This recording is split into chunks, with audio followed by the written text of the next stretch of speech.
lẹ́yìn tí akẹ́kọ̀ọ́ yunifásitì yìí ṣèdánwò tán ló ṣubú lulẹ̀ ló bá kú.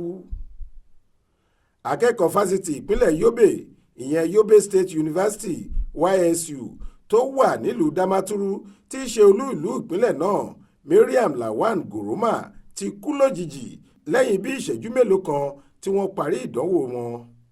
obìnrin tó wà lẹ́ka ìmọ̀ science ìyẹn chemistry department ni wọ́n ló ṣàdédé ṣubú lulẹ̀ nírọ̀lẹ́ ọjọ́bọ̀ tọ́sídẹ̀ẹ́ ọjọ́ 27 oṣù kẹrin ọdún yìí. lójú ẹsẹ̀ ni wọ́n ti ṣùgbà ẹ̀ tí wọ́n sáré gbé dìgbàdìgbà lọ sílé ìwòsàn ṣùgbọ́n àwọn dókítà sọ pé ọmọbìnrin náà ti dákẹ́. ọ̀kan nínú àwọn ẹgbẹ́ rẹ̀ tí wọ́n jọ wà nípele ẹ̀kọ́ kan náà níléèwé ọ̀hún Bukka Maisandari tó fìdí ìṣẹ̀lẹ̀ ọ̀hún múlẹ̀ lórí òpó ayélujára Facebook rẹ̀ ṣàlàyé pé kòkòkò lára Mariam lè ṣáájú àkókò tí ikú òjijì náà wọlé mú un lọ.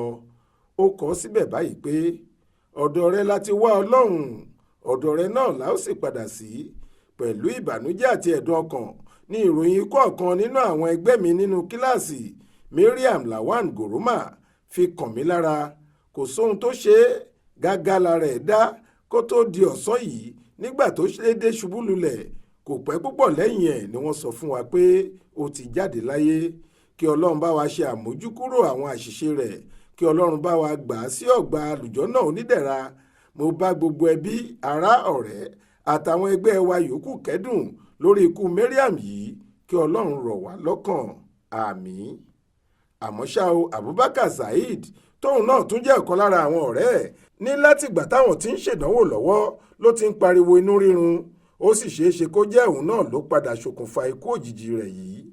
ọjọ́ Ẹtì Friday ọjọ́ 28 oṣù kẹrin yìí ni wọ́n fi ètò ìsìnkú rẹ̀ sí, èyí tí wọ́n ní yóò wáyé nílé ẹbí wọn tó wà lágbègbè Sabonfegi Damaturu nípínlẹ̀ Yobe. Monísọ́lá Sàká ló ṣàkójọ ìròyìn yìí fún iléeṣẹ́ tẹlifíṣàn Aláròye online. Faith Adébọlá ló kà á sétí ìgbọ́ yín.